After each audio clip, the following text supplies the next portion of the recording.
ઓમ શ્રી ગણેશાય નમઃ. જય શ્રી કૃષ્ણ મિત્રો. શિવ પુરાણમાં વર્ણન થયેલી સોમવારની આ અત્યંત પાવન પવિત્ર પૌરાણિક કથા મિત્રો આપણે સાંભળીશું. મૃત્યુંજયાય રુદ્રાય નીલકંઠાય સંભવે અમૃતેશાય સર્વાય મહાદેવાય ધીમહે. પ્રિય ભક્તો, આજે આપણે સાંભળીશું દુઃખ દરિદ્રનો નાશ કરનારી ભોળાનાથની કથા. આ કથા શિવપુરાણમાં વર્ણન થયેલી છે. શિવપુરાણમાં કહેવાયું છે, જે પણ ભક્તો આ કથાને શાંત ચિત્તથી શાંત મનથી ભક્તિભાવપૂર્વક સાંભળશે તો તેની જન્મો જન્મોની દરિદ્રતા સમાપ્ત થઈ જશે. દરિદ્ર વ્યક્તિ ધનવાન બની જશે. રોગી બીમાર રોગથી મુક્ત થશે અને ભાગ્યના દ્વાર ખુલશે. શિવલિંગ પર જળ ચડાવવાથી કયા ફળની પ્રાપ્તિ થાય છે એ શિવજી માતા પાર્વતીની કલ્યાણ કરી આ કથા છે. જો તમે આ કથા પૂરી અંત સુધી સાંભળી લીધી તો સાચું માનો કે તમારી બધી પરેશાનીનો હળ મળી થઈ જશે અને ભગવાનના પ્રત્યે શ્રદ્ધા અને ભક્તિ 100 ગણી વધી જશે. તો આ કથાને પૂરા મનથી, ખુશ મનથી, પ્રસન્ન મનથી સાંભળજો અને બીજાને પણ સંભળાવજો, જેથી તમને આ કથાનો પૂરેપૂરો લાભ મળે. અને જો મિત્રો ભગવાનની કથા અધૂરી સાંભળીએ તો ભગવાનનું અપમાન થાય છે. સાથે આ વિડીયોને મિત્રો લાઈક પણ જરૂર કરી દેજો અને ઓમ નમઃ શિવાયનો એકવાર જયકાર જરૂર લગાવજો. શિવ પુરાણ અનુસાર એક ગામમાં એક ગરીબ બ્રાહ્મણ તેની પત્ની અને તેના પુત્ર સાથે રહેતો હતો. તેના પુત્રનું નામ હતું સોમદત્ત. તે બ્રાહ્મણ બહુ ગરીબ હતો. ગરીબ વૃદ્ધ બ્રાહ્મણ નિત્ય શિવજીને જળ ચડાવતો હતો અને તેની પત્ની બ્રાહ્મણીને આ બધું બિલકુલ પસંદ ન હતું. આમ તો બ્રાહ્મણી પહેલા તો બહુ સેવા પૂજા પાઠ કરતી હતી, વ્રત ઉપવાસ બધું જ કરતી હતી, પણ આટલું બધું કરવા છતાં પણ તેની ગરીબી, તેની દરિદ્રતા દૂર ન થઈ. જ્યારે બ્રાહ્મણ જવાન હતા તો ક્યાંક કથાઓ સંભળાવી, કથાઓ કરી, પૂજા પાઠ કરી દક્ષિણા લાવતા અને એ જ દક્ષિણામાંથી તેનું ઘર, તેનું ગુજરાન ચાલતું હતું. છતાં પણ બ્રાહ્મણીને એક આશા હતી. એક આશા સાથે પૂજા પાઠ કરે કે ક્યારેક ને ક્યારેક તો મારા ઘરની ગરીબી દૂર થશે ને. પરંતુ ગરીબી તો દૂર થઈ જ નહીં. હવે તો બ્રાહ્મણ વૃદ્ધ થઈ ગયા. તેની અંદર એટલી શક્તિ ન હતી કે તે ક્યાંક કથા કહેવા જાય, પૂજા પાઠ કરવા જાય. હવે તો તે બીમાર રહેવા લાગ્યા. વૃદ્ધ થયા એટલે શક્તિ ન હોય. ઘરમાં તો કમાવા વાળું કોઈ હતું નહીં. બ્રાહ્મણનો દીકરો સોમદત્ત ગુરુકુળમાં ભણતો હતો. હવે તો બ્રાહ્મણીના ઘરમાં ખાવાના ફાફા પડી ગયા તો તેને બહુ ક્રોધ આવતો. પૂજા પાઠ કરવાનું એણે એટલે છોડી દીધું અને બ્રાહ્મણને પણ પૂજા પાઠ કરવાનું ના કહેતી હતી અને એવું કહે કે ભોળાનાથ અને અન્ય દેવી દેવતાઓની પૂજા કરતા કરતા વૃદ્ધ અવસ્થા આવી ગઈ, ગઢપણ આવી ગયું, પણ ભગવાનને આપણી ગરીબી દૂર ન કરી. હવે તો ઉપરથી એક અન્નના દાણા માટે તરસી ગયા છીએ. ખાવાના તો ફાફા પડી રહ્યા છે. અરે, મારી જ મતિ મરી ગઈ હતી કે મેં દિવસ રાત ઉપવાસ કર્યા, જપ તપમાં મારું શરીર સૂકવી નાખ્યું. હવે શું આપશે તમારો શિવ, જે તમે શિવલિંગ પર જળ ચડાવી રહ્યા છો? આવી રીતે બ્રાહ્મણની પત્ની બ્રાહ્મણને કહે. પ્રિય ભક્તો, બ્રાહ્મણીની વાત સાંભળીને બ્રાહ્મણ કંઈ કહે નહીં, કંઈ બોલે નહીં. તેને તો તેના આરાધ્ય ભોળાનાથ પર પૂરેપૂરો વિશ્વાસ હતો. હવે તો બ્રાહ્મણનો પુત્ર સોમદત્ત તેને પૂરી શિક્ષા કરીને ગુરુકુળથી પાછો તેના ઘરે આવી ગયો અને તેની માતા પિતા સાથે તેની સેવા કરવા લાગ્યો. એક દિવસની વાત છે. સોમદત્ત શિવજીના મંદિરમાં પૂજા પાઠ કરી રહ્યા હતા તો શિવ મંદિરમાં શિવ ભક્તોને શિવ કથા સંભળાવી રહ્યા હતા. સોમદત્ત શિવ કથા કહેતા એવું કહે છે કે જે ભક્ત ભગવાનની કથા સાંભળે છે તેના મનમાં જે કંઈ ઈચ્છા હોય છે તે ભોળાનાથ તેની મનોકામના જરૂર ને જરૂર પૂરી કરે છે.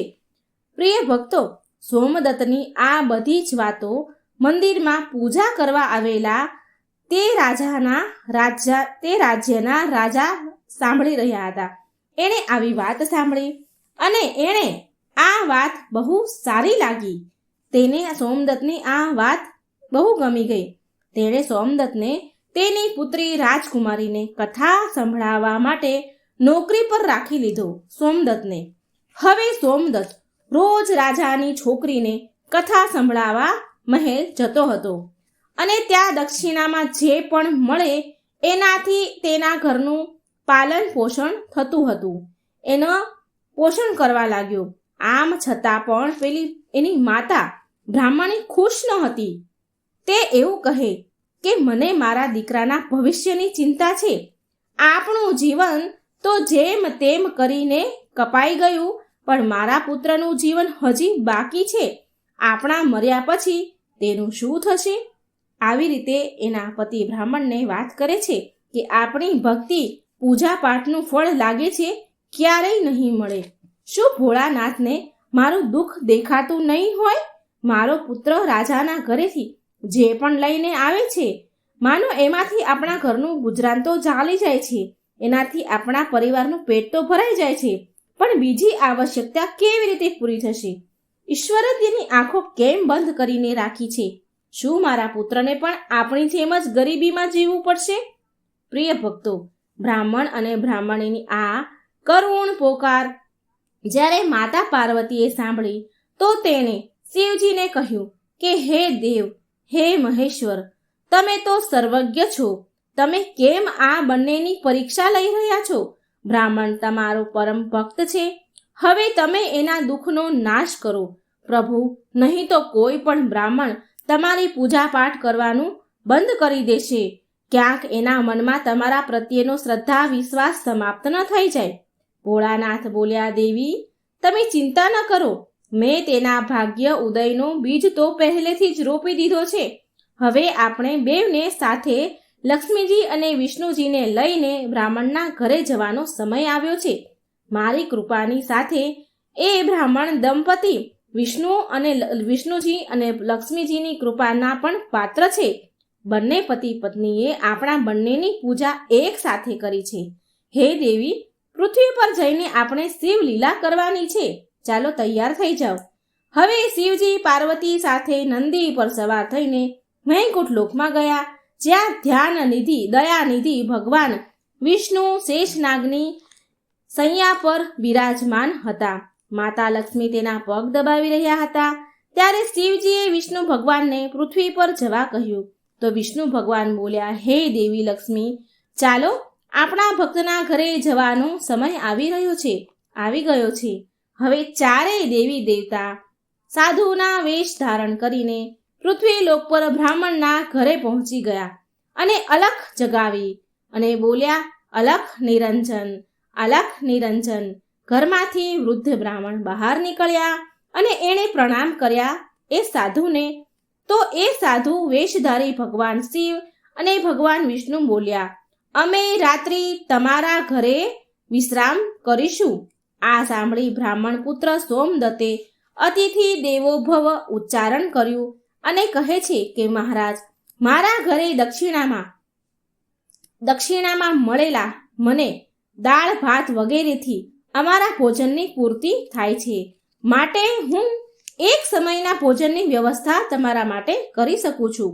તો સાધુઓએ એને એક વાસણ આપીને કહ્યું કે એ દાળ ભાત આ વાસણમાં બનાવો તો આપણા બધાનું 2 સમયનું ભોજન બની જશે. આ પ્રકારે એ વાસણમાં ભોજન બનાવવાથી બંને સમયના ભોજનની પૂર્તિ થઈ જતી હતી. બીજા દિવસે પ્રાતઃકાળે સવારે સોમદત્ત જવા લાગ્યો તો સાધુ રૂપી ભગવાન શિવ પૂછે છે, હે પુત્ર, તું ક્યાં જઈ રહ્યો છે? એટલે એણે કહ્યું, સોમદત્ત કહે છે કે સાધુ મહારાજ, હું રાજાની પુત્રીને રાજકુમારીને કથા સંભળાવવા જઈ રહ્યો છું. તો સાધુ બોલ્યા કે તું કથા સંભળાવ્યા બાદ રાજાની પુત્રી રાજકુમારીને એવું પૂછજે કે તું કઈ આશાની પૂર્તિ માટે આ કથા સાંભળી રહી છે. હવે સોમદત્ત રાજકુમારીને કથા સંભળાવ્યા પછી એ પ્રશ્ન પૂછે છે કે તમે કઈ અભિલાષાની પૂર્તિ માટે કથા સાંભળો છો?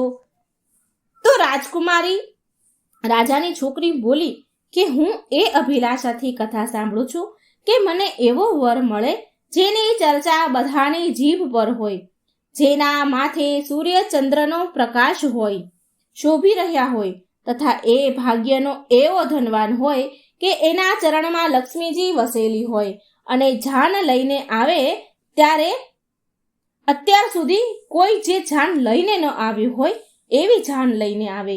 તો પ્રિય ભક્તો, હવે સોમદત્ત પાછા ઘરે આવીને રાજકુમારીની બધી જ વાત એ સાધુને કહે છે.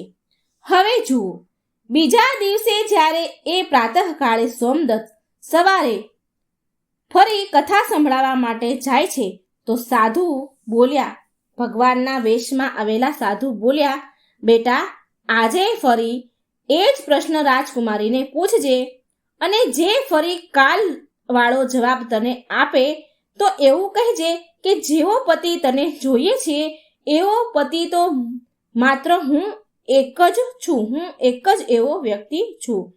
આવું કહીને ભાગીને આવતો રહેજે. આ સાંભળી સોમદત્ત બોલ્યો, હે સાધુ મહારાજ, હું એક ગરીબ બ્રાહ્મણ. ક્યાં હું એક ગરીબ બ્રાહ્મણ જેનું ઘર એની દીધેલી દક્ષિણા ઉપર ચાલી રહ્યું છે, અને ક્યાં એ રાજકુમારની રાજાની પુત્રી રાજકુમારી. અને રાજા મને આ સાંભળીને મારા પરિવારને મૃત્યુદંડ આપીને મને મૃત્યુને ઘાટ ઉતારશે, માટે હું આવું નહીં કરું. તો સાધુ મહારાજ બોલ્યા, ઠીક છે, તો અમે હમણાં જ તને અને તારા પરિવારને તારી પરિવાર સહિત શ્રાપથી ભસ્મ કરી દઈશ. સોમદત્ત પહેલા તેની ચમત્કારથી ધરેલો હતો. પેલું પાત્ર આપ્યું હતું એમાં પૂરા પરિવારનું ભોજન થઈ જતું હતું. તો આ એક ચમત્કાર હતો. તો એ પહેલેથી જ આ ચમત્કારથી ધરેલો હતો. તો તેણે વિચાર્યું કે જો રાજા તો પછી મૃત્યુદંડ આપશે, પણ હું જો એ સાધુ કહે છે એવું નહીં કરું તો આ હમણાં જ અમને શ્રાપથી ભસ્મ કરી દેશે. માટે સાધુને આશ્વાસન આપીને સોમદત્ત કથા સંભળાવવા માટે ચાલ્યો ગયો.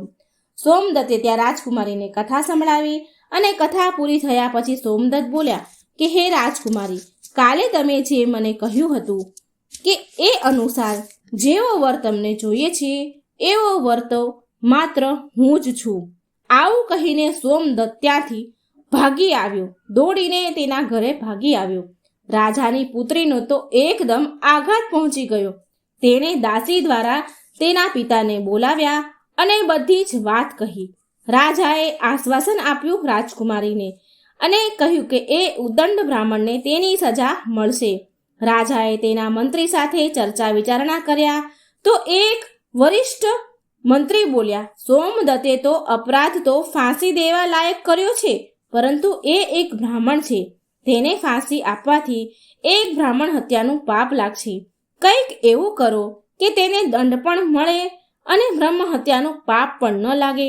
પ્રિય ભક્તો, ઘણો વિચાર વિમર્શ કર્યા પછી એ નક્કી થયું કે લગ્નનું નિમંત્રણ પત્ર અમુક શરતો સાથે સોમદત્ત બ્રાહ્મણના ઘરે મોકલવામાં આવે. રાજાએ શરતો વાળું નિમંત્રણ પત્ર લખાવીને તેના નોકરના હાથે સોમદત્તને ત્યાં મોકલાવ્યું. આ બાજુ સોમદત્તે ઘરે પહોંચીને સાધુઓને બધી વાત કરી. સાધુઓને કહ્યું કે તમારા કહ્યા અનુસાર રાજકુમારીને મેં કહ્યું તો રાજકુમારી બહુ ક્રોધે ભરાણી. હવે જલ્દી ફાંસીનો સંદેશ પહોંચતો જશે ઘરે. થોડી વારમાં જ નોકર નિમંત્રણ પત્ર લઈને ઘરે પહોંચી ગયો. સાધુઓએ નોકરને સન્માન સહિત બેસાડીને સોમદત્તને નિમંત્રણ પત્ર વાંચવા કહ્યું. તો તે પત્ર આ પ્રકારે હતો. સોમદત્તે પત્ર વાંચ્યો કે હે બ્રાહ્મણ પુત્ર, અમને તારા લગ્નનો પ્રસ્તાવ મંજૂર છે, પરંતુ સાથે સાથે અમારી અમુક શરતો પણ છે. અમારી બધી જ શરતો પૂરી કર્યા પછી અમે અમારી કન્યાના વિવાહ તમારી સાથે કરી દઈશું. જો શરત પૂરી નહીં થાય તો તને તારા પરિવાર સહિત ફાંસી આપવામાં આવશે. અને શરતો આ મુજબ છે. પહેલી શરત એ છે કે જાનમાં આવેલા જે બધા જાનૈયા છે, જાનૈયા માટે જાનના ઘર એટલે કે જાનૈયાના ઉતારા તથા બનાવેલા તંબુ જાનૈયાથી ભરેલા હોવા જોઈએ. જાનૈયા માટેના બધા ઉતારાઓ, બધા ઘર અને બધા બનાવેલા તંબુઓ ખાલી ન હોવા જોઈએ, બધા જ ભરેલા હોવા જોઈએ, એક પણ તંબુ ખાલી ન રહેવો જોઈએ. અને અમારી બીજી શરત એ છે કે જાનવાળા માટે, આર્થિક સત્કાર માટે બધી જ ખાદ્ય સામગ્રી, જમવાની સામગ્રીનો ઉપયોગ થઈ જવો જોઈએ, કંઈ પણ વધવું ન જોઈએ. અને અમારી ત્રીજી શરત એવી છે કે એવી અદ્ભુત જાન આવવી જોઈએ કે જેની પ્રશંસા બધા વ્યક્તિના જીભ પર હોય. હવે જાન આવવા બાદ જો કોઈ પણ શરત અધૂરી હશે તો જાનમાં આવનારા બધા જ લોકોને ફાંસી આપવામાં આવશે.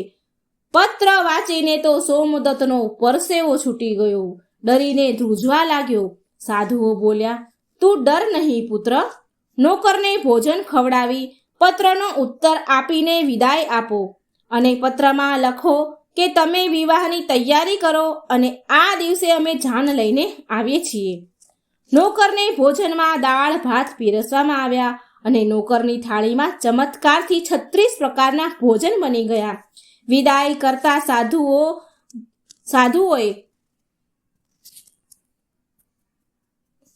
સાધુઓ જે કે ભોળાનાથ અને ભગવાન વિષ્ણુ હતા, તેણે મુઠ્ઠી ભર ધૂણીની રાખ એ નોકરને આપી એ પત્રમાં જવાબ લખીને પછી વિદાય કર્યો. બહાર નોકર આવ્યો તો જોયું કે રાખ નહીં પણ હીરા મોતી હતા. જે સાધુઓએ રાખ આપી હતી એ હીરા મોતી બની ગયા.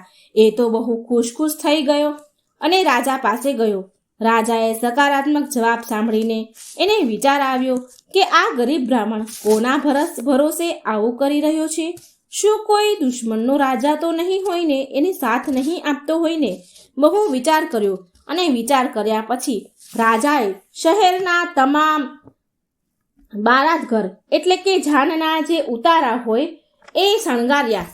બધા જ ઉતારા શણગારી દીધા અને અનેકો તંબુ બંધાવી દીધા.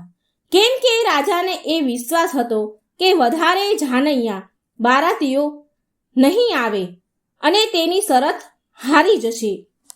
ગરીબ બ્રાહ્મણ હતો તો આટલા બધા ઉતારા અને તંબુ બાંધ્યા તો એટલા બધા તો જાનૈયા બારાતીઓએ ક્યાંથી લાવશે?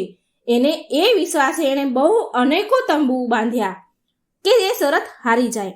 હવે આ તરફ સોમદત્ત તેની જાનમાં આવવા માટે જેને પણ નોતરે એ વ્યક્તિ એને એવું કહીને ના કહી દે કે નહીં, તારો તો અંતિમ સમય આવી ગયો છે અને તારી સાથે મરવા માટે જાનમાં અમે શું કામ આવીએ? આવી વાત સાંભળી તે બહુ હેરાન હતો. લગ્નવાળા દિવસે સોમદત્તને દુઃખી જોઈ ભગવાન રૂપી સાધુ બોલ્યા, પુત્ર, આજે તો તારા વિવાહ છે અને તું આટલો દુઃખી કેમ થઈ રહ્યો છે? તૈયાર થઈ જા અને અમારી સાથે ચાલ.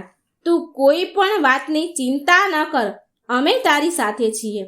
એટલે સોમદત્તે ભાગ્યમાં જે લખ્યું હશે એ થશે આમ વિચારીને સોમદત્ત સાધુ સાથે ચાલતો થયો. ભગવાન શિવજીએ જાનમાં આવવા માટે બધા જ દેવી દેવતાઓને મનુષ્યના રૂપમાં આમંત્રિત કર્યા તથા ભૂત પ્રેત અનેક ગણોને પણ લગ્નમાં બોલાવી લીધા. જેના કારણે સજાવેલા જાનૈયાના ઉતારા બધા જ તંબુ ભરાઈ ગયા અને ઉપરથી તેમ છતાંય અમુક જાનૈયા તંબુ વગરના જ રહી ગયા. ઉતારામાં એ બધાને જગ્યા ન મળી અને રાજા પાસે સૂચના મોકલવામાં આવી કે જાનૈયાઓ માટે ઉતારાઓ બીજા તૈયાર કરાવડાવો, બીજા તંબુઓનો પ્રબંધ કરવામાં આવે, આવી સૂચના મોકલાવી. અને આવી સૂચના મળવાથી રાજાએ વિચાર કર્યો કે ક્યાંથી આટલા જાનૈયા આવી ગયા, મારે જઈને જોવું જોઈએ. રાજા તો ઉતાવળે ત્યાં પહોંચ્યા. રાજાને આવતા જોઈને શુક્લવ ને શનિદેવને ભગવાન શિવે બાળકના રૂપમાં બનાવી દીધા. ભગવાન શિવે એમને બાળકનું રૂપ ધારણ કરાવી દીધું અને ભૂખના કારણે રડાવા લાગ્યા. ભગવાન શિવે શનિદેવને બાળકનું રૂપ બનાવ્યું. બહુ બધા લોકોને બાળકનું રૂપ બનાવડાયું અને ભૂખના કારણે રડતા હોય એવું કરવા લાગ્યા. એ બાળકો ખૂબ જોરથી રડતા હતા. રાજાએ એ બાળકોને રડતા જોઈને પૂછ્યું, એ સાધુ મહારાજને પૂછ્યું, આ બાળકો કેમ રડી રહ્યા છે? તો સાધુ બોલ્યા, સાધુ રૂપમાં શિવજી બોલ્યા, હે રાજન, આ બાળકોને બહુ ભૂખ લાગી છે. રાજાએ એ બાળકોને ખાવા માટે મોકલી દીધા. જ્યાં રસોઈ તૈયાર કરવામાં આવી હતી આટલા બધા વિશાળ જાનૈયાઓ માટે. થોડા સમય પછી રાજાના કર્મચારીઓ રાજા પાસે આવ્યા અને કહે છે કે એ 2 બાળકો તો બધું જ ભોજન ખાઈ ગયા અને હજી પણ ભૂખ ભૂખ કરતા કરતા બૂમો પાડી રહ્યા છે, રડી રહ્યા છે. કેટલું બધું ભોજન બનાવવામાં આવ્યું હતું, એ બધું જ ભોજન આ 2 બાળકો જ ખાઈ ગયા છે. આ સાંભળીને રાજા તો થોડી વાર હેરાન થઈ ગયો, બહુ આશ્ચર્યમાં પડી ગયો અને હવે બધું ભોજન ખાઈ ગયા. આટલું બધું ભોજન એક સાથે તૈયાર કેવી રીતે થાય? તો એ રાજા ચિંતામાં પડી ગયો. હવે તેનો ઘમંડ એનો તૂટ્યો. તેણે તેનો ઘમંડ ત્યાગીને સાધુ સામે નત મસ્તક નમાવી કહ્યું, હે મહારાજ, હે સાધુ મહારાજ, હવે મારી લાજ, મારી આબરૂ તમારા હાથમાં છે. સાધુ રૂપી ભગવાન બોલ્યા, કઈ વાંધો નહીં, બધું જ બરાબર થઈ જશે. તું ઘરે જઈને જાનના આગમનની, જાનના સ્વાગતની તૈયારી કર. રાજાએ શહેરને બહુ સુંદર રીતે શણગાર્યું. બધી જ જગ્યાએ ફૂલો, ઝાલરોથી આખું શહેર એક દુલ્હનની જેમ શણગારી દીધું. સોમદત્ત પણ વરરાજાના વસ્ત્રમાં એક રાજકુમારની જેમ સુંદર દેખાઈ રહ્યો હતો. સાંજનો સમય થયો. સાંજના સમયે તેને એક સુંદર રથમાં બેસાડવામાં આવ્યો. રથની આગળ અનેક પ્રકારના બેન્ડ બાજાવાળા, નગારાવાળા નાચતા ગાતા હતા. વરરાજાના મસ્તકને ચંદ્ર અને સૂર્ય ભાતી સજાવ્યું.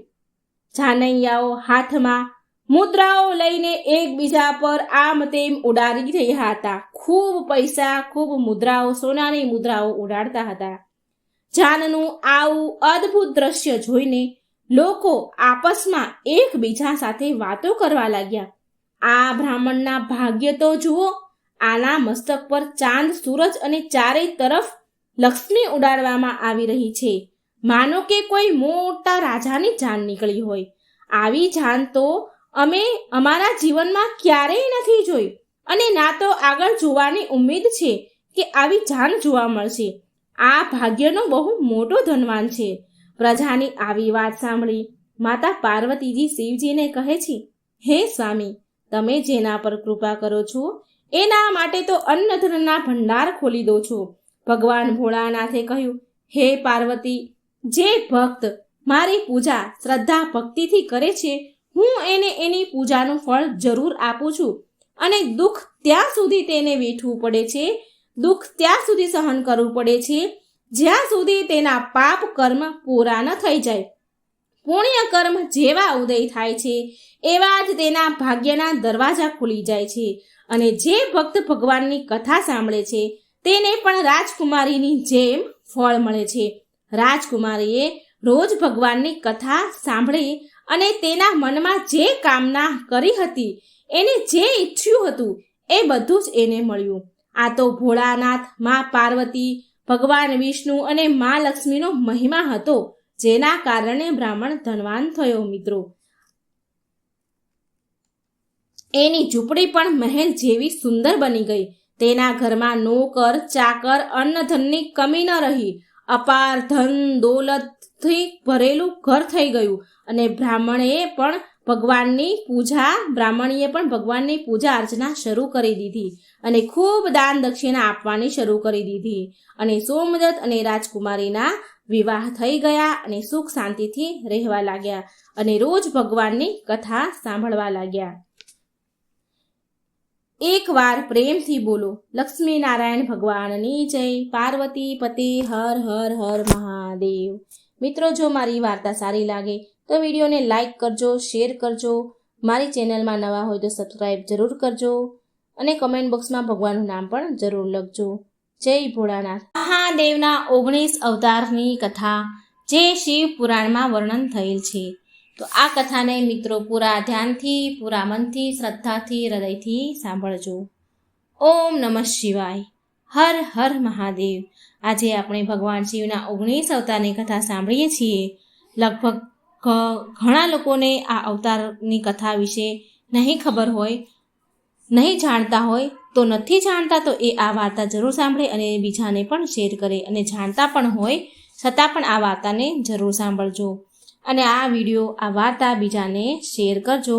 કારણ કે ભગવાનની કથાઓ જેટલા લોકો સાંભળે છે આપણા માધ્યમથી, એટલું બમણું પુણ્ય આપણને મળે છે, પુણ્ય મળે છે. કથા સાંભળવાથી મન પવિત્ર અને શાંત તો થાય જ છે, અને સાથે ઉપરાંત ભગવાનની કૃપા પણ વરસે છે, અંતે ભગવાનનું શરણું મળે છે અને શ્રદ્ધા ભક્તિ ભાવ વધે છે. માટે પૂરા મનથી, હૃદયથી, શ્રદ્ધાથી આ વાર્તા સાંભળજો. અને આ ચેનલમાં જો તમે નવા છો મારા દર્શક મિત્રો, તો વિનંતી છે કે આ ચેનલને સબસ્ક્રાઈબ જરૂર કરી દેજો, વિડીયો લાઈક અને શેર પણ જરૂર કરજો. ઓમ નમઃ શિવાય. આદિ અનાદિ અનંત શિવ છે, ઋષિ વૈરાગી સંત શિવ છે. શિવજીએ બ્રહ્માંડ રચાવ્યું, શિવજી જ જાણે શિવની માયા. ઓમ ગંગ ગણપતે નમઃ. ભગવાન શિવ સદાય તેમના ભક્તોની રક્ષા કરનાર છે, જીવન મરણના ચક્રમાંથી મુક્તિ પ્રદાન કરનાર છે. જે ચિતાની ભસ્મથી સ્નાન કરે છે, તરત જ ભક્તિનું ફળ આપનાર ભગવાન શિવ છે. જે દુષ્ટો અને દુરાચારીઓના કાળ છે, તેવા કૃપા વરસાવનાર દેવોના દેવ મહાદેવની અમૃતરૂપી કથા આપણે આજે રસપાન કરીશું. ભગવાન શિવ દેવોના દેવ કહેવાય છે, દેવોના દેવ મહાદેવ કહેવાય છે. તેમને મહાદેવની સંજ્ઞા આપવામાં આવી છે.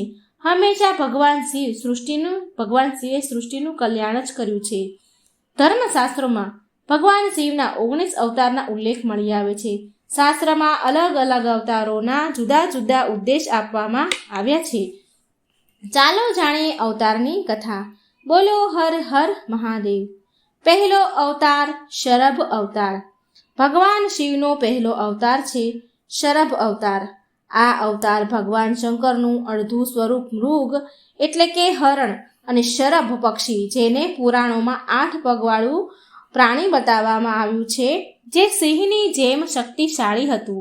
આ રૂપમાં એમનું વર્ણન થયું છે. ભગવાન શિવે આ રૂપ ધારણ કર્યું છે. આ અવતારમાં ભગવાન શિવજીએ શ્રી હરિ વિષ્ણુ ભગવાનનો અવતાર નરસિંહ અવતારના ક્રોધને શાંત કરવા માટે લીધો હતો. લિંગ પુરાણમાં શિવજીના શરભ અવતારની કથા છે, જેના અનુસાર હિરણ્યકશ્યપનો વધ કરવા માટે ભગવાન વિષ્ણુએ નરસિંહ અવતાર લીધો હતો.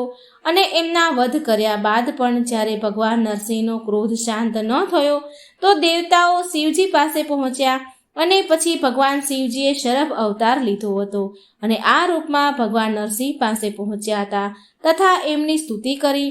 પણ ભગવાન નરસિંહનો ક્રોધ છતાં પણ શાંત ન થયો. પછી ભગવાન શિવે આ જોઈ શરભરૂપી ભગવાન શિવજીએ એમની પૂંછડીમાં નરસિંહ ભગવાનને લપેટી લીધા અને ઉડી ગયા. ભગવાનને નરસિંહ અવતાર ભગવાનને પૂંછડીમાં લપેટ્યા બરાબર અને પછી ઉડવા લાગ્યા. ત્યારે જઈને ભગવાન નરસિંહનો ક્રોધ અગ્નિ શાંત થઈ હતી.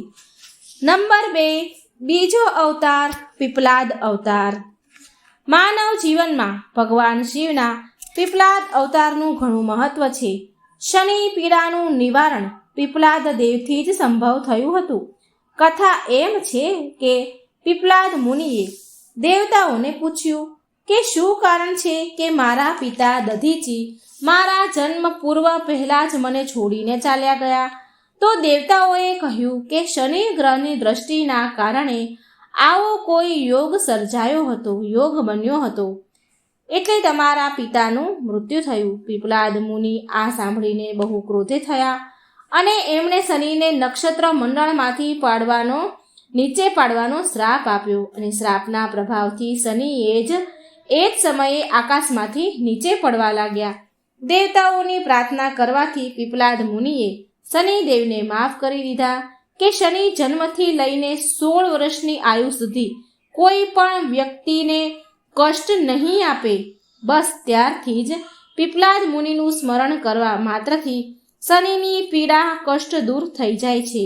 શિવ પુરાણ અનુસાર સ્વયં બ્રહ્માજીએ જ આ અવતારનું નામકરણ કર્યું હતું અને આનું વર્ણન 24મો ભાગ અને 28મા અધ્યાયમાં મળી આવે છે. ત્રીજો અવતાર નંદી અવતાર. ભગવાન શંકર બધા જ જીવોનું પ્રતિનિધિત્વ કરે છે અને તેમનો નંદીશ્વર અવતાર પણ આ વાતનું અનુસરણ કરતા બધા જ જીવોમાં પ્રેમનો સંદેશ આપે છે. નંદી બળદ કર્મનું પ્રતીક છે, જેનો અર્થ એવો થાય છે કે કર્મ જીવનનો મૂળ મંત્ર છે. અને આ અવતારની કથા આ પ્રમાણે છે. શિલાદ મુનિ બ્રહ્મચારી હતા. તેમનો વંશને સમાપ્ત થતા જોઈ તેમના પિતૃઓએ શિલાદને સંતાન ઉત્પન્ન કરવાનું કહ્યું. શિલાદે આયોજન અને મૃત્યુહીન સંતાનની કામનાથી ભગવાન શિવની તપસ્યા કરી. ત્યારે ભગવાન શંકરે સ્વયં શિલાદને ત્યાં પુત્ર રૂપે જન્મ લેવાનું વરદાન આપ્યું. થોડા સમય પછી જ્યારે શિલાદ જમીન ખેડવા ગયેલા તો શિલાદને ધરતીમાંથી ઉત્પન્ન એક બળદ મળ્યું. જ્યારે શિલાદ જમીન ખેડતા હતા ત્યારે ધરતીમાંથી ઉત્પન્ન થયેલો એક બાળક મળ્યો. શિલાદે એનું નામ નંદી રાખ્યું. ભગવાન શંકરે નંદીને એમનો ગણાધ્યક્ષ બનાવ્યા અને આવી રીતે નંદી નંદેશ્વર થઈ ગયા. અને મરુતોની પુત્રી શ્રુયાંશાની સાથે નંદીના વિવાહ કરવામાં આવ્યા હતા. ભગવાન શિવનો ચોથો અવતાર ભૈરવ અવતાર. શિવ પુરાણમાં ભૈરવને પરમાત્મા શિવનો પૂર્ણ અવતાર બતાવવામાં આવ્યો છે. એકવાર ભગવાન શિવની માયાથી પ્રભાવિત થઈને બ્રહ્મા અને વિષ્ણુ પોતાને શ્રેષ્ઠ માનવા લાગ્યા હતા. અને ત્યારે ત્યાં એક તેજ પુંજના મધ્યે એક પુરુષ આકૃતિ દેખાઈ. એ તેજ પુંજ જોઈ બ્રહ્માજી બોલ્યા કે ચંદ્રશેખર, તું મારો પુત્ર છે, માટે તું મારા ચરણોમાં આવી જા. બ્રહ્માજીની આવી અહંકારી વાત સાંભળીને શિવજીને ક્રોધ આવી ગયો અને એમણે પુરુષ આકૃતિને કહ્યું. બ્રહ્માજીએ એવું પણ કહ્યું કે કાળની ભાતિ સુશોભિત થવાના કારણે તમે સાક્ષાત કાળરાજ છો, ભીષણ હોવાથી ભૈરવ છો. ભગવાન શંકરે આ વરદાનને પ્રાપ્ત કરીને કાળ ભૈરવનું રૂપ ધર્યું અને કાળ ભૈરવે એમની આંગળીના નખથી બ્રહ્માજીના 5મા મસ્તકને કાપી નાખ્યું. કેમ કે બ્રહ્માજીને અહંકાર આવી ગયો હતો કે હું સૌથી મોટો છું. એટલે ભૈરવે એમની આંગળીથી બ્રહ્માજીનું 5મું મસ્તક કાપી નાખ્યું. બ્રહ્માજીનું માથું કાપવાના કારણે ભૈરવ બ્રહ્મ હત્યાના દોષી થઈ ગયા. કાશીમાં ભૈરવને બ્રહ્મ હત્યાના પાપથી મુક્તિ મળી. કાશીવાસીઓ માટે ભૈરવ દેવની ભક્તિ અનિવાર્ય બતાવવામાં આવી છે. ભગવાન શિવનો 5મો અવતાર અશ્વત્થામા અવતાર. મહાભારત અનુસાર પાંડવોના ગુરુ દ્રોણાચાર્યના પુત્ર અશ્વત્થામા કાળ, ક્રોધ, યમ અને ભગવાન શંકરના અંશ અવતાર છે. આચાર્ય દ્રોણે ભગવાન શિવને એમના પુત્ર રૂપમાં પામવા માટે ઘોર તપસ્યા કરી હતી અને ભગવાન શિવજીને એમને વરદાન આપ્યું હતું શિવજીએ કે એ એમના પુત્ર રૂપે અવતરિત થશે.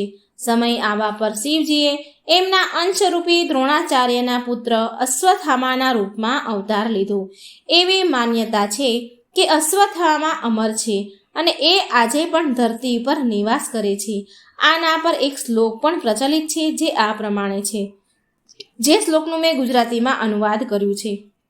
અશ્વત્થામા રાજા બલિ, વ્યાસજી, હનુમાનજી, વિભીષણ, કૃપાચાર્ય, પરશુરામ અને ઋષિ માર્કંડે આ 8 અમર છે.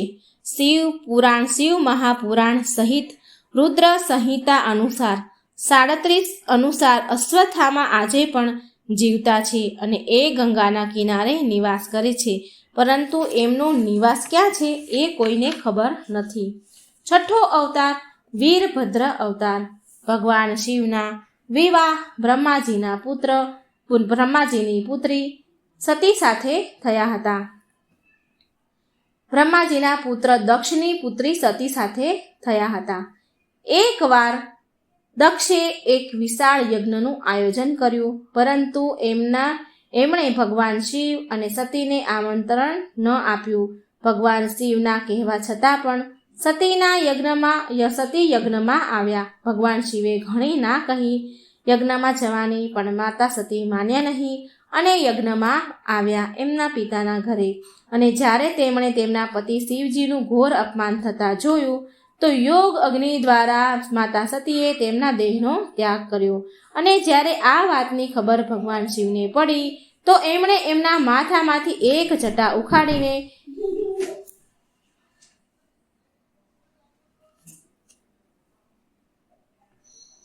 પહાડ ઉપર ફેંકી અને એ જટામાંથી મહાભયંકર વીરભદ્ર પ્રગટ થયા. ત્યાર પછી વીરભદ્ર અવતારે દક્ષના યજ્ઞનો વિધ્વંસ કર્યો અને દક્ષનું માથું કાપીને તેમણે મૃત્યુદંડ આપ્યો. પછી દેવતાઓના અનુરોધ કરવાથી ભગવાન શિવે દક્ષના ધડ પર એક બકરાનું મોઢું લગાવ્યું અને દક્ષ રાજાને ફરી જીવતા કર્યા. 7મો અવતાર ગૃહપતિ અવતાર. ભગવાન શિવનો 7મો અવતાર છે ગૃહપતિ. આની કથા તો આ પ્રમાણે છે કે નર્મદાના તટ પર ધર્મપુર નામનું એક નગર હતું. ત્યાં વિશ્વાના નામના એક મુનિ રહેતા હતા તથા તેમની પત્ની સુચેષ્મતી રહેતી હતી. સુચેષ્મતી બહુ સમય સુધી નિસંતાન હોવાથી તેમણે એક દિવસ તેમના પતિ સાથે શિવ સમાન એક પુત્ર પ્રાપ્ત થાય તેવી ઈચ્છા વ્યક્ત કરી. પુત્રની અભિલાષા પૂરી કરવા માટે તે વિશ્વસનાર કાશી આવી ગયા અને અહીં તેમણે ભગવાન શિવના ઘોર તપ દ્વારા ભગવાન શિવની વીરેશલિંગની આરાધના કરી. એક દિવસ મુનિએ વીરેશલિંગની મધ્ય એમણે એક બાળક દેખાયું. મુનિએ બાળ રૂપધારી શિવની પૂજા કરી અને તેમની પૂજાથી પ્રસન્ન થઈને ભગવાન શંકરે સુચિષ્મતીના ગર્ભથી અવતાર લેવાનું વરદાન આપ્યું. કાળાંતરમાં સુચિષ્મતી ગર્ભવતી થઈ અને ભગવાન શંકર સુચિષ્મતીના ગર્ભથી પ્રગટ થયા. કહેવાય છે કે પિતામહ બ્રહ્માજીએ એ બાળકનું નામ ગૃહપતિ રાખ્યું હતું. ભગવાન શિવનો 8મો અવતાર દુર્વાસા અવતાર. ઋષિ દુર્વાસા મુનિ અવતાર. ભગવાન શિવના પ્રમુખ અવતારોમાં એક દુર્વાસા મુનિ અવતાર પણ છે. ધર્મગ્રંથો અનુસાર સતી અનસૂયાના પતિ મહર્ષિ અત્રિએ બ્રહ્માજીના નિર્દેશ અનુસાર પત્ની સહિત વૃક્ષકુળ પર્વત પર પુત્ર કામના માટે ઘોર તપસ્યા કરી.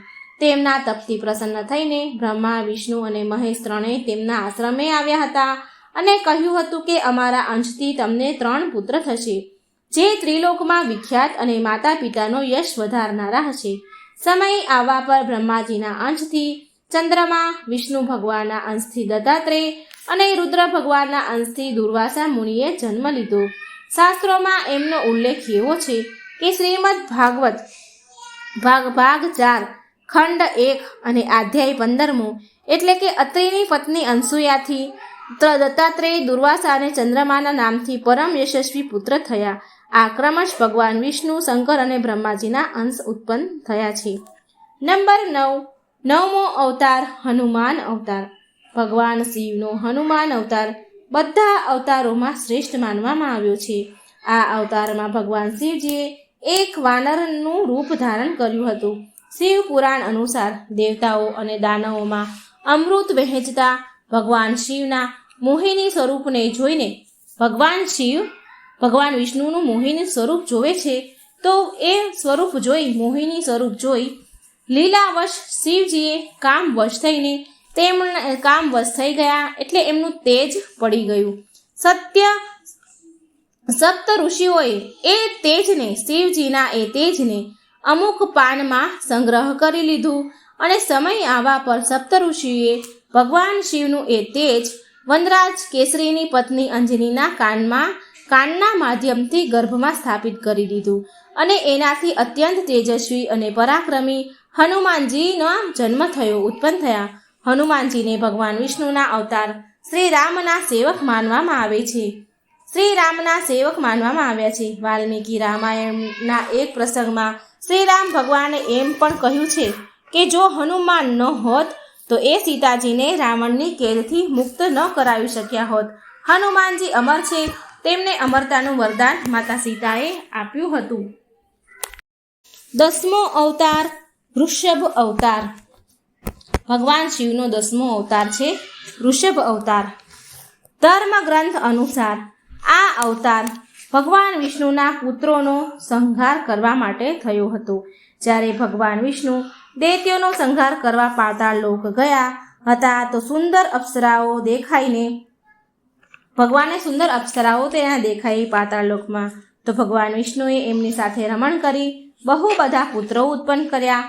ત્યાર પછી ભગવાન વિષ્ણુના એ પુત્રોએ પાતાળથી પૃથ્વી સુધી ઉત્પત્તિ મચાવી દીધી બહુ ઉત્પાત મચાવી દીધો.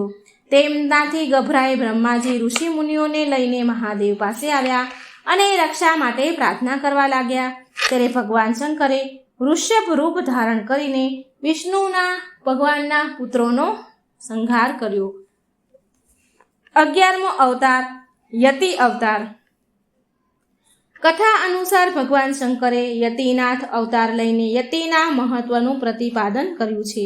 શિવજીએ આ યતિનાથ અવતારમાં ભીલ દંપતીની પરીક્ષા લીધી હતી, જેના કારણે ભીલ દંપતીએ એમના કારણે પ્રાણ ખોઈ દીધા હતા. ધર્મ ગ્રંથોના અનુસાર અર્બુદાચલ પર્વતની નજીક શિવ ભક્ત આહુ અને આહુકા ભીલ દંપતી રહેતા હતા. એકવાર ભગવાન શિવ યતિનાથ રૂપમાં વેશમાં એમના ઘરે ગયા અને એમણે ભીલ પતિ પત્નીના ઘરે રાત વિતાવવાની ઈચ્છા પ્રગટ કરી. એટલે આહુક અને આહુકા એ બંને પતિ પત્નીએ ગ્રહસ્થ જીવનની મર્યાદાનું પાલન કરતા એમને રોકવાનું એમણે હા કહી. આહુક અને આહુકાએ એમના પતિને આહુકને ગ્રહસ્થની મર્યાદાની સ્મરણ કરાવતા સ્વયંને ધનુષ બાણ લઈને બહાર રાત વિતાવવાની અને ઘરમાં યતિનાથને અતિથિને વિશ્રામ કરવાનો પ્રસ્તાવ મૂક્યો. આવી રીતે આહુક ધનુષ બાણ લઈને બહાર ચાલ્યા ગયા. પ્રાતઃકાળ સવાર પડી તો યતિ અને આહુકાએ જોયું. યતિનાથ ભગવાન રૂપ હતું એમણે અને આહુકાએ જોયું કે વન્ય પ્રાણીઓએ આહુને મારી નાખ્યો છે. આવું થવાથી યતિનાથ બહુ દુઃખી થયા. ત્યારે આહુકાને એમને શાંત કરવા માટે આહુકાએ ભગવાનને યતિનાથને શાંત કરવા માટે કહ્યું કે તમે શોક ન કરો. અતિથિ સેવામાં પ્રાણ વિસર્જન કરવા એ ધર્મ છે અને એનું પાલન કરતા અમે ધન્ય થઈ ગયા છીએ. જ્યારે આહુકા એની પતિની ચિતા ઉપર અગ્નિમાં બેસીને બળવા લાગી તો શિવજીએ એને દર્શન આપી એને આગલા જન્મમાં ફરી તેના પતિને મળવાનું વરદાન આપ્યું. 12મો અવતાર કૃષ્ણ દર્શન અવતાર. ભગવાન શિવે આ અવતારમાં યજ્ઞ વગેરે કાર્યોનું મહત્વ બતાવ્યું છે. આ અવતાર પૂર્ણ ધર્મનું પ્રતીક છે. ધર્મ ગ્રંથો અનુસાર ઇક્ષ્વાકુ વંશીય શ્રાદ્ધ દેવની 9મી પેઢીના રાજા નભગનો જન્મ થયો. વિદ્યા ગ્રહણ કરવા માટે નભગ ગુરુકુળ ગયા.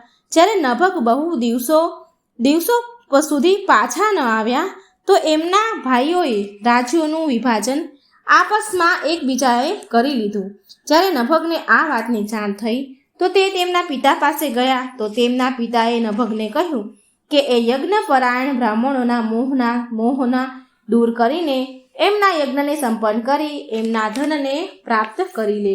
ત્યારે નભગે યજ્ઞભૂમિ પર પહોંચીને વૈશ્વદેવના શુભ શબ્દ ઉચ્ચારણ દ્વારા યજ્ઞ સંપન્ન કરાવ્યો. અહંકારી બ્રાહ્મણોએ યજ્ઞ અવશેષ પોતાનું ધન નભગને દઈને સ્વર્ગમાં ચાલ્યા ગયા અને એ જ સમયે મહાદેવ કૃષ્ણ દર્શન રૂપમાં ત્યાં પ્રગટ થયા અને બોલ્યા કે યજ્ઞ અવશેષ ધન પર તો માત્ર મારો જ અધિકાર છે, ધન પર તેમનો અધિકાર છે, આવું કહ્યું. એટલે નભગ અને કૃષ્ણરૂપ શિવજી વચ્ચે વિવાદ થયો અને વિવાદ થયા પર કૃષ્ણ દર્શન રૂપધારી મહાદેવ તેમને એમના પિતા પાસે નિર્ણય કરવાનું કહે છે. નભગના પૂછવા પર તેમના પિતા શ્રાદ્ધ દેવે કહ્યું કે એ પુરુષ શંકર ભગવાન છે, આ યજ્ઞની અવશેષ વસ્તુ તેમની છે. પિતાની વાતને માનીને નભગે શિવજીની સ્તુતિ કરી. ભગવાન શિવે આ અવતારમાં યજ્ઞ વગેરે ધાર્મિક કાર્યો વિશે જણાવ્યું હતું. 13મો અવતાર અવધૂત અવતાર. શિવજીનો અવધૂત અવતાર. ભગવાન શંકર અવધૂત અવતાર લઈને ઇન્દ્રના અહંકારને ચૂર કર્યો હતો. ધર્મગ્રંથ અનુસાર એક સમયે બૃહસ્પતિ અને દેવતાઓ સાથે મળીને કૈલાસ પર્વત પર મહાદેવના દર્શન કરવા માટે પહોંચ્યા હતા. ઇન્દ્રની પરીક્ષા લેવા માટે શિવજીએ અવધૂત રૂપ ધારણ કર્યું હતું અને એમના માર્ગને રોકી લીધો. ઇન્દ્રએ આ પુરુષ સાથે અવજ્ઞાપૂર્વક વારંવાર તેમનો પરિચય પૂછ્યો. અવધૂત રૂપધારી ભગવાનને વારંવાર પરિચય પૂછે છે તો એ અવધૂત રૂપ ભગવાન મૌન રહે છે તો ઇન્દ્ર ક્રોધે ભરાય અને જેઓ અવધૂત પર પ્રહાર કરવા માટે વજ્ર છોડવા જઈ રહ્યા હોય છે તો એવો જ એમનો હાથ જડ થઈ ગયો. આ જોઈ બૃહસ્પતિએ શિવજીને ઓળખી લીધા અને ભગવાન શિવના અવધૂત રૂપની સ્તુતિ કરી, જેનાથી પ્રસન્ન થઈને મહાદેવે ઇન્દ્રદેવને ક્ષમા કરી દીધા. ભગવાન શિવનો 14મો અવતાર ભિક્ષુવર્ય અવતાર. ભગવાન શંકર દેવોના દેવ, આ સંસારમાં જન્મ લેનાર બધા જ પ્રાણીના રક્ષક પણ છે. ભગવાન શિવનો ભિક્ષુવર્ય અવતાર એ સંદેશ આપે છે કે ધર્મગ્રંથ અનુસાર વિદર્ભ નરેશ સત્યરથને શત્રુઓએ મારી નાખ્યો. તેમની ગર્ભવતી પત્નીથી શત્રુઓથી સંતાઈને તેના પ્રાણ બચાવ્યા અને સમય આવવા પર એ તો એક પુત્રને જન્મ આપ્યો. અને રાણી જ્યારે જન્મ આપવા માટે સરોવર ગઈ તો એક મગરમચ્છે એ રાણીનો આહાર બનાવી લીધો. રાણીને ખાઈ ગયો. તે જન્મ આપેલું બાળક એકલું રહી ગયું. ત્યારે એ બાળક ભૂખ તરસથી તડપી રહ્યું હતું. તડપવા લાગ્યું તો શિવજીએ એ સમયે શિવજીની પ્રેરણાથી એક ભિખારણ ત્યાં આવી ગઈ. ત્યારે શિવજીએ એક ભિક્ષુકનું રૂપ ધારણ કરીને તે ભિખારણને બાળકનો પરિચય આપ્યો અને એના પાલન પોષણના નિર્દેશ આપ્યો. એ ભિખારણને ભિક્ષુક રૂપમાં એવું પણ કહ્યું ભગવાને કે આ બાળક વિદર્ભ નરેશ સત્યરથનો પુત્ર છે. આ બધું કહીને ભિક્ષુક રૂપધારી શિવજીએ એ ભિખારણને તેમનું અસલ રૂપમાં તેને દર્શન આપ્યા. શિવજીના આદેશ અનુસાર એ ભિખારણે એ બાળકનું પાલન પોષણ કર્યું અને મોટો થઈને એ બાળક શિવજીની કૃપાથી દુશ્મનને હરાવીને તેનું રાજ્ય એણે પાછું મેળવી લીધું. 15મો અવતાર સુરેશ્વર અવતાર. શિવજીનો સુરેશ્વર અવતાર. ભગવાન શંકરનો સુરેશ્વર અવતાર ભક્તના પ્રત્યે એમની પ્રેમ ભાવનાને પ્રદર્શિત કરે છે.